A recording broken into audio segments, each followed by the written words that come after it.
I see you. Your eyes. Your hands. Your chips.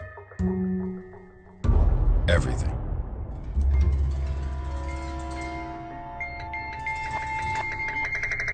So I don't need to see your cards. We play at fulltailpoker.com.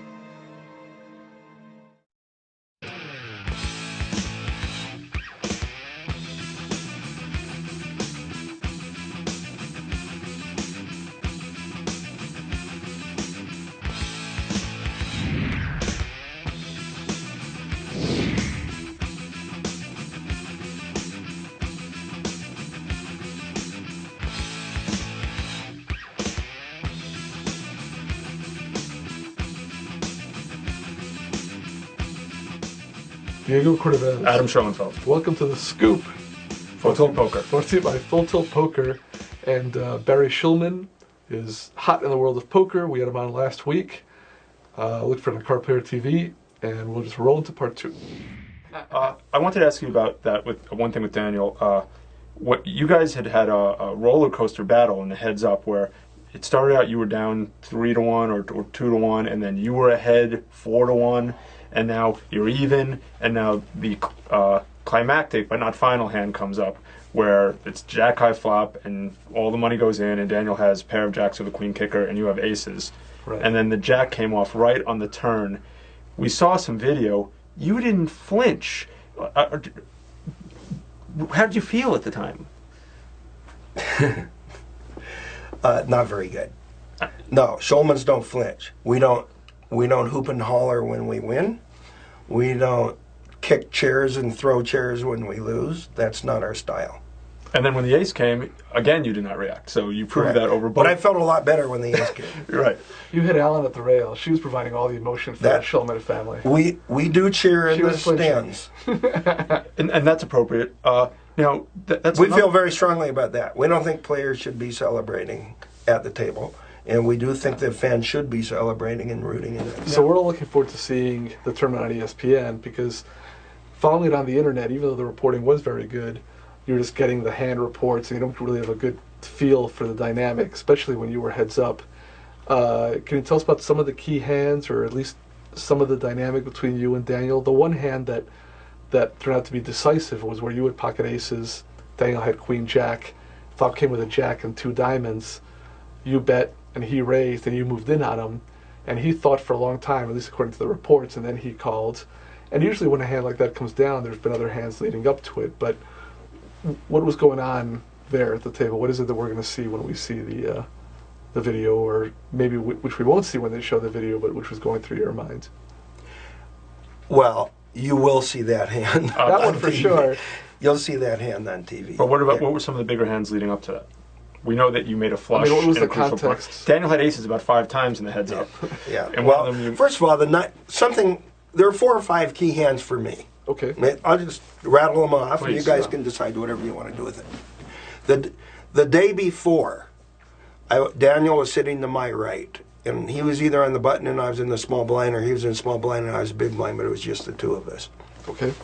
And he had a hand with 8s that he raised, and I moved all in with 4s. And he showed the 8s and he mucked them, and he could have just knocked me out of the tournament there. But And did you show him the 4s or not? no, I didn't show anything the whole So you tournament. preserved your tight image there. Right. As opposed to trying to rattle them. by Correctly showing did not them. show.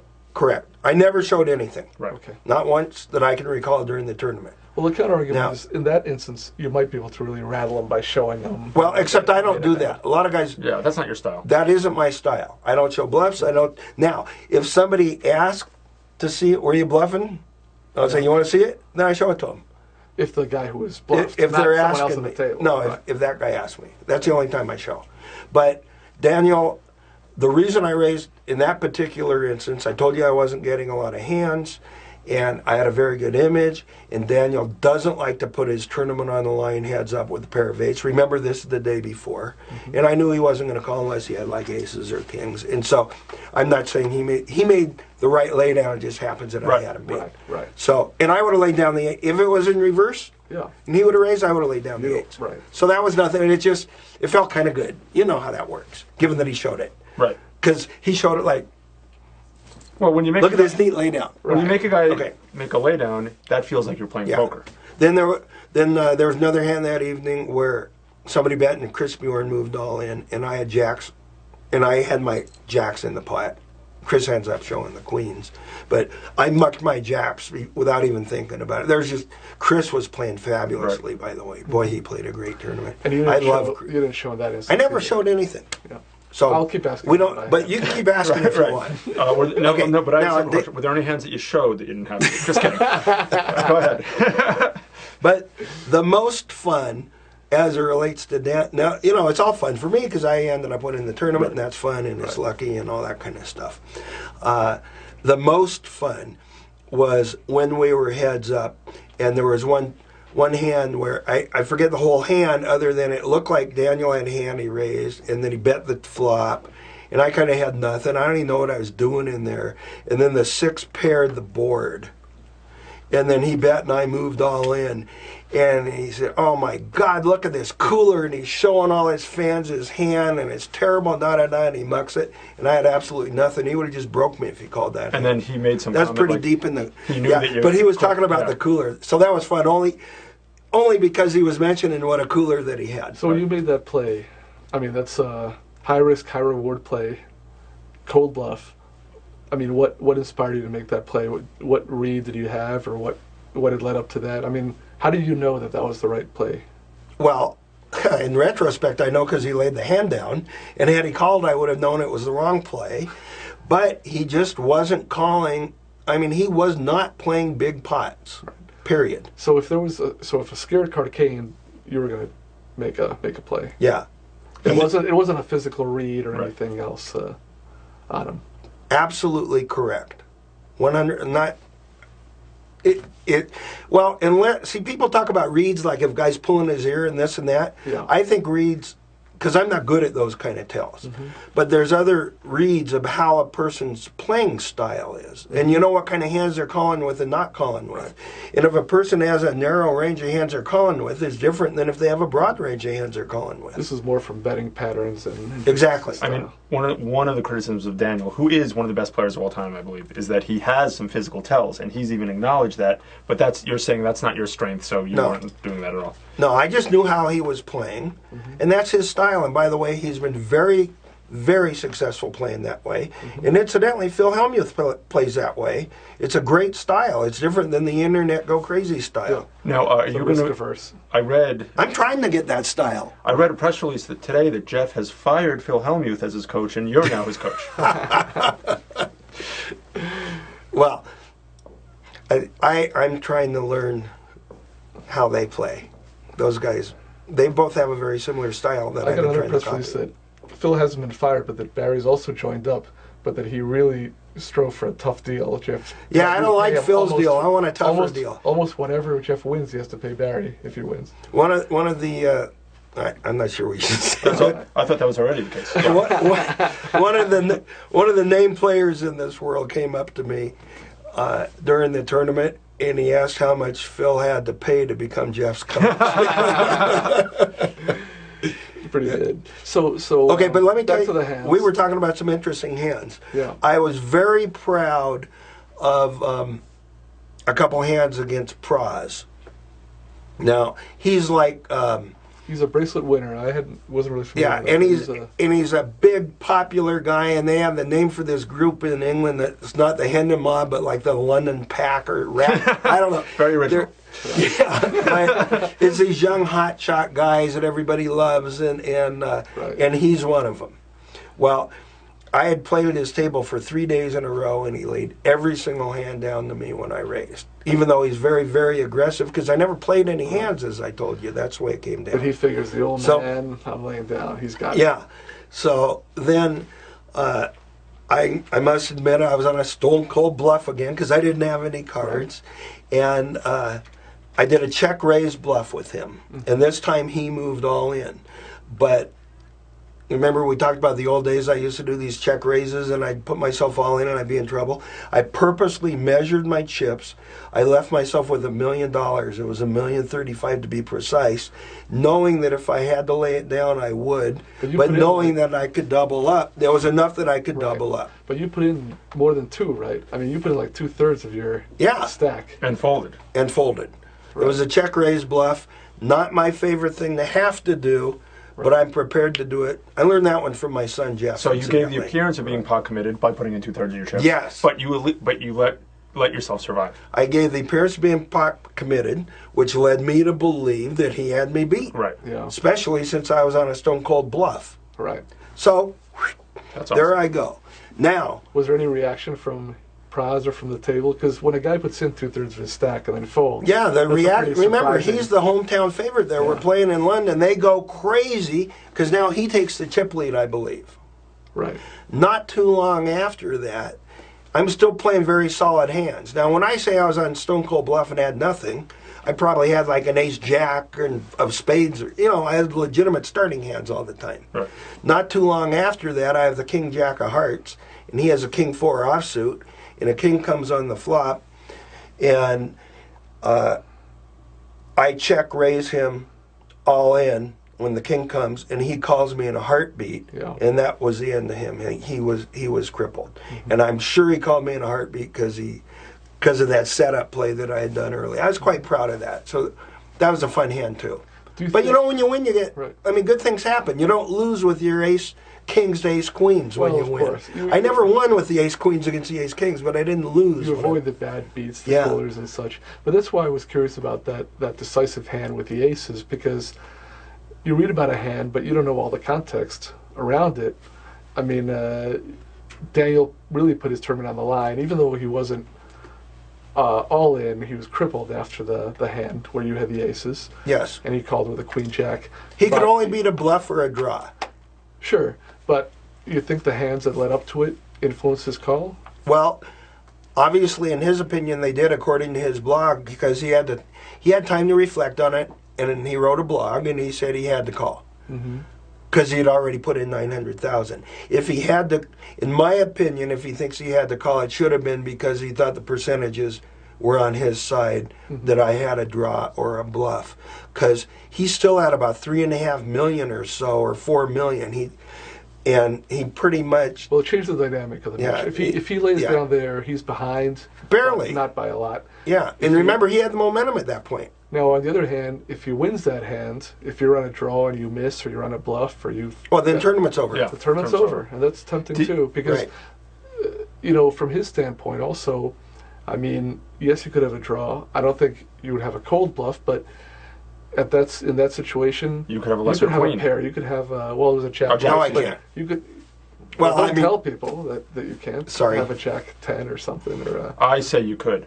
You can say I can't. Yeah, no, just... I'm telling you, I can't, by the way I was playing. I could have had a draw. I could have had an ace. A huge draw. I could not have had top pair. Now, I could have had, I guess I could have had an ace kicker. In Daniel's own words, this is from his concurrent Twitter, while the tournament was going on, it was on his mind that he had a commercial to shoot in a few hours. Do you think that was affecting him? Yes. And I can tell you, earlier on in this interview, you asked me about, you don't have a history of being patient and this and that. I must say that way too often I'm playing a tournament and spending time talking to the office and all that stuff. And that's why one of the reasons pros do better than amateurs is it's their job, and that's what they're focused on. And during this tournament, during this night, I was focused on winning this tournament, and Daniel was looking at his watch. He said, I got a car picking me up in 3 hours. I have a car picking me up in 2 hours.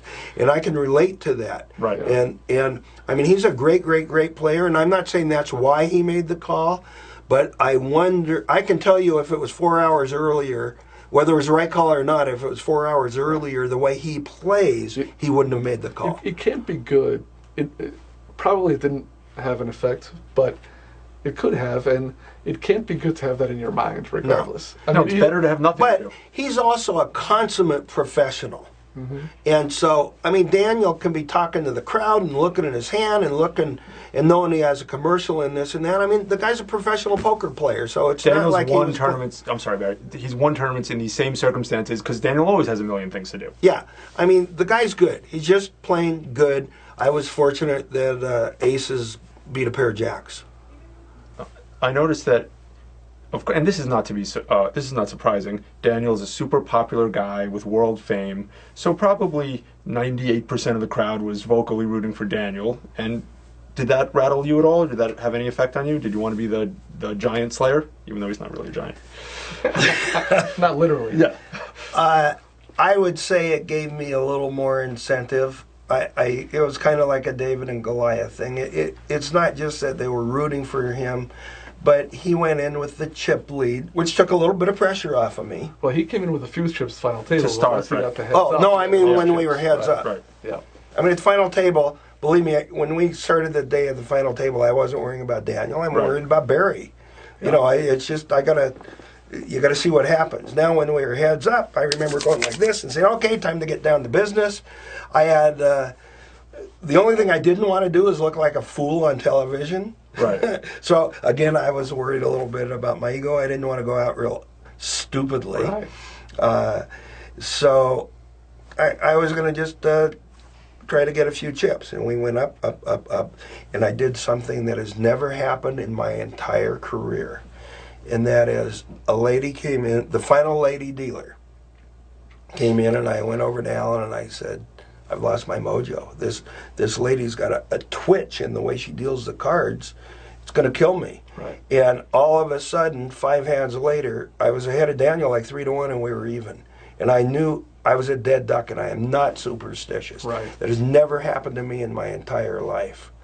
But she made up for it when that ace came out. So yeah, you weren't saying that it was superstition, but just the twitch was bothering you to where it was going to work against you. Well, yeah, I probably talked myself right into it. It's a distraction. Once you get distracted by something like that, it's when you need Oh, to focus, it's a problem. It was the weirdest dealing I've ever seen. But one thing, maybe this is just the same as what you were talking about before, but you were way ahead in chips, heads up 4-1. Well, first I was way behind. No, I realize, but then at one I point, notched it up. At one point, you steadily built up. You're 4-1 ahead in chips, and you're about, and the blinds are relatively high. So at this point, you can realistically, in one hand, finish off the match, and there's a lot of pressure on Daniel to play a hand.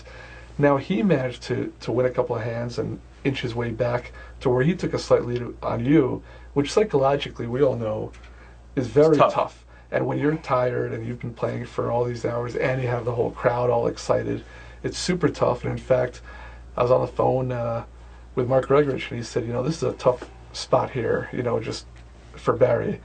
And you came back from that right away. I mean, did that focus you, or was there a chance where this would just be so demoralizing that it would take you off your game? Or what was your mindset at that point? When you have the momentum, it's a heck of a lot easier than when the other guy has the momentum. Yeah. I mean, it's just brutal. It's no fun. I mean, when we started heads up and I kept moving up the stack, that was kind of easy and fun. And then all of a sudden, when Daniel got and I was in the lead, and then he took the lead, that was tough. Did you just try to concentrate on not playing big hands right then and inch your way back? I just said to myself, okay, big deal. Just you have to focus. Now, one thing that did happen when it got late, there was a hand. It's interesting. Both of us there was a certain time, probably a full hour before it was over, where my eyes started like watering, and it was like 4 in the morning. It wasn't easy. I mean, I kept my focus, but I had to tell myself to keep my focus. Right. And Daniel represented, and I totally believe him that he thought there was a 3 on the board on one hand when there was a pair of deuces. Right. And I believe him. And Daniel doesn't lie about that. Yeah. And I started saying to myself, before you do even though we were playing fast, like you say, make sure the clubs are clubs and the spades are spades, and that kind of thing. I mean, he misread one hand that he reacted, and it was reported on. Poker is physically grueling, and I'm sure it was that way for Daniel, but you're in your 60s. It's got to, was your back hurting? Were you aware of any other physical discomfort other than your eyes? No. My back was not hurting. The lights are hot. Yeah. No, the lights are hot, Right. and so I kept very well hydrated. There were reports that I was all caffeined up. That's not true whatsoever. I had 1 cup of coffee and 1 Coke the whole day. So now you win the bracelet. It would be Right after okay the if you had dramatic coffee, hand. just for the record. Right. I know. I was doing green tea and honey in case there's any green tea and I want honey it on the sponsors. record. out Yeah, there. yeah. I wanted did on not the have record. I had coffee. no coffee. I had 1 Coke. I was all messed up. Right. But other than that, I was Yeah. fine. I use honey for my Excellent. upperness. Now you win the bracelet, and were there any thoughts at that point of throwing it in the garbage or doing anything dramatic with it? Don't be silly. Oh, no one would be silly enough to say something Yeah, who like would that. suggest that? Only a fool. It's a prestigious bracelet. No. Okay. Actually, I thought it would be funny, and I said it to Al, and I said, "Wouldn't this be funny?" And she said, "No, You never seriously contemplated doing it as a joke or as a no." commentary. And what I'm happy to win bracelets. But you see, that's one thing that, ironically, given the mini controversy with Jeff's statements, you won a bracelet in 2001, and I've seen you wear it many, many times. Only at the World Series. I have a, Oh, all right. I have Well, a that's the World philosophy. Series. Right, but Now, that's by the way, I have 7 years. I have a philosophy about that. I mean, I don't go wearing it around town, but I do believe, or even in regular tournaments. But I believe the World Series has gotten so big, and there's so many amateurs who come. They want to come and see the name players. Yeah. And I think it's one of the reasons they pay their $10,000 is to sit next to Phil Ivey and do that. And so I wear it during the World Series. So this WSOP bracelet, you treasure, but you're not wearing it. You'll wear it back. Well, first of all, my next wife year. stole it, and she wore it. Oh, I see. So I don't know if I'll ever get it back. Fair enough. So how do you feel? See, this is why you guys get the big bucks. You ask stupid questions. How do you think I feel? I feel good. I feel like Barry's been setting that up. He told me to say that. Yeah. How do I feel? I feel great. Good enough. Barry, on that note, it really has been a pleasure. And, Thank you for excited. coming down We've to known Card you a Player for while. this interview. Yeah, thanks for coming to town. No, but I mean, I know this means a lot to you. You love to play, and we're excited for you too. Yeah, so what do you think? Do you Congratulations. think I should retire so they can't say anything bad about me anymore? They're going to say something bad about you anyway. Right. Just keep you might as doing well it. keep winning Keep tournaments. doing what you do. Yeah, okay. You think they'll ever take me seriously? Does it matter? I think the better they don't, Yeah. because you keep maybe you're using that against them. But Yeah. 2 Okay. bracelets now, and Jeff in the November 9 final table in Yeah. the main event for the second time. This is a strong time for the Shulmans. Yeah, I'll try to keep ahead of them. I'll try to Adam- pick one up next summer. Adam and I need to become Shulmans and start winning tournaments It again. feels good to be a showman. Well, you're kind of part of the family, both of you, both on personal basis No, I'm not and kidding. business basis. Feels good so to be a showman. Thank you very much. It's nice to have you around. Thanks, Barry. Thank you. We appreciate also the anyway. My pleasure. Thanks for joining us on The Scoop, brought to you by Full Tilt Poker. Write to us at The Scoop at cardplayer.com.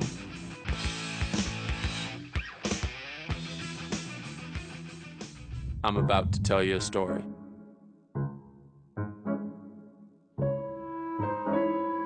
It has a beginning, a middle, and an end. Fact or fiction, doesn't matter. It's all how I tell it. We play at fulltiltpoker.com.